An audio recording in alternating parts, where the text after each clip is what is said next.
Hitler made several miscalculations ahead of the Allied invasion of Normandy, but there were still deadly German defenses in place. As early as 1942, Adolf Hitler knew that a large-scale Allied invasion of France could turn the tide of the war in Europe. But thanks in large part to a brilliant Allied deception campaign and Hitler's fanatical grip on Nazi military decisions, the D-Day invasion of June 6, 1944 became precisely the turning point that the Germans most feared. But that's not to say the Germans hadn't prepared. Allied leaders Franklin D. Roosevelt and Winston Churchill and commanding Allied General Dwight D. Eisenhower began planning the D-Day invasion soon after the United States entered World War II. The Allies knew that opening a Western European front was critical to spreading the German forces thin. The only remaining questions were where the invasion would happen and when. Germany builds the Atlantic Wall to ready for an invasion. In 1942, Germany began construction on the Atlantic Wall, a 2,400-mile network of bunkers, pillboxes, mines and landing obstacles up and down the French coastline. But without the money and manpower to install a continuous line of defense, the Nazis focused on established ports. From the start, the top candidate for an Allied invasion was believed to be the French port city of Calais, only 20.7 miles across the English Channel from Dover. As part of Joseph Goebbels' Nazi propaganda machine, the Germans installed 3 massive gun batteries along the Calais coast with their 406 cannons pointed at Dover. The Nazis' message was clear: attempt to storm Calais and we will drive you into the sea.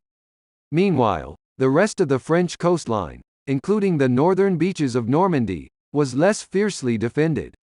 Hitler falls for Allies' dummy army.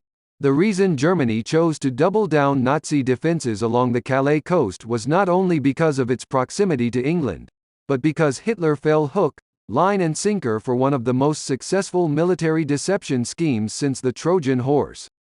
Codenamed Operation Fortitude, the Allies used every trick in the book, and invented a few new ones, to convince German intelligence that the D-Day invasion would absolutely occur in Calais. Military historian and author Flint Whitlock says that Operation Fortitude was the real key to success on D-Day. To pull off the deception, the Allies created a dummy army, called the 1st U.S. Army Group, FUSAG, commanded by none other than Lt. General George Patton. When German spy planes made runs over southeast England, they saw what looked like the buildup of a massive invasion force. But the regiments of tanks and landing craft were mostly inflatable decoys. Meanwhile, nearly every German spy in England had been either captured or turned into double agents. Those same agents told their Nazi handlers that the invasion was indeed planned for Calais, which was confirmed by phony Allied radio traffic intended to fall into German hands. As the real D-Day approached, Allied codebreakers verified that Hitler was fully convinced that any invasion outside of Calais was merely a feint, a ploy to distract the German army from the real Allied attack. Everything worked like clockwork, says Whitlock. It was an absolutely brilliant maneuver on behalf of the Allies to create this deception plan while building up forces in other parts of Britain that would make the actual invasion in Normandy. Rommel fortifies Normandy. Still, the Nazis were not caught entirely by surprise by the D-Day landing. Back in 1943, Field Marshal Erwin Rommel was handpicked by Hitler to lead the German army's defense of the Normandy region. He began by fortifying the Atlantic Wall in Normandy with more machine gun bunkers, millions of beachfront landmines, and by flooding inland marshes to trap Allied paratroopers. Rommel's strategic preparations would ultimately help the Nazis inflict terrible Allied casualties on D-Day. In fact, if Hitler had listened to all of Rommel's ideas, the D-Day invasion may have been a full-on disaster for the Allies. In early 1944, Rommel wanted to position Germany's elite panzer tank divisions as close to the French coastline as possible to repel an infantry attack. Hitler disagreed, choosing to keep most of the panzer divisions close to Paris, and spreading the rest along the southern French coastline. Rommel was only in direct command of 3 of these high-powered tank divisions, and only one was in close striking distance of the Normandy coast.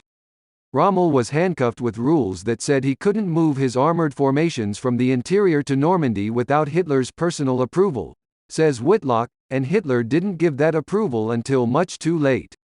Stormy weather throws Germans off guard. When Hitler went to bed on the night of June 5, a terrible storm was raging along the entire French coast, including the English Channel.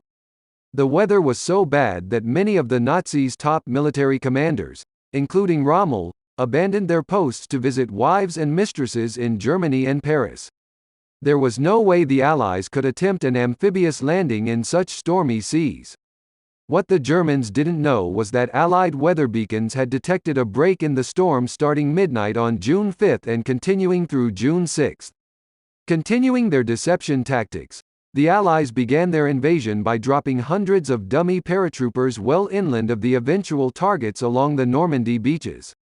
According to Whitlock, some of the dummies were rigged with explosives to trick German commanders into believing a gun battle was already underway. Other commando troops parachuted in with record players broadcasting the sound of invading Allied tanks and gunfire to draw attention away from the coast. Next came aerial bombing runs by U.S. and British forces intended to take out machine gun bunkers along the 5 target beaches codenamed Utah, Omaha, Gold, Juno and Sword. The pre-dawn bombings were least successful at Omaha Beach, where none of the heavy ordnance hit its mark due, in part, to cloud cover. This failure, plus the undetected arrival of a highly experienced Nazi infantry regiment led to D-Day's bloodiest battle. American soldiers, landing on Omaha Beach without cover. Most of the Army's 29 amphibious tanks had been swamped in rough seas, were cut down in droves by Nazi machine gunners, whose MG-42s could fire 1,500 rounds per minute. Despite the chaos and catastrophe of the initial Omaha Beach landing, the American forces eventually broke through to the bluffs, took out the Nazi bunkers and secured the beach by the day's end. Many of their British and Canadian counterparts met far less resistance at the other Normandy landing targets. Hitler's miscalculations. Meanwhile, Hitler slept. His subordinates had been given strict orders not to wake the Führer for any reason.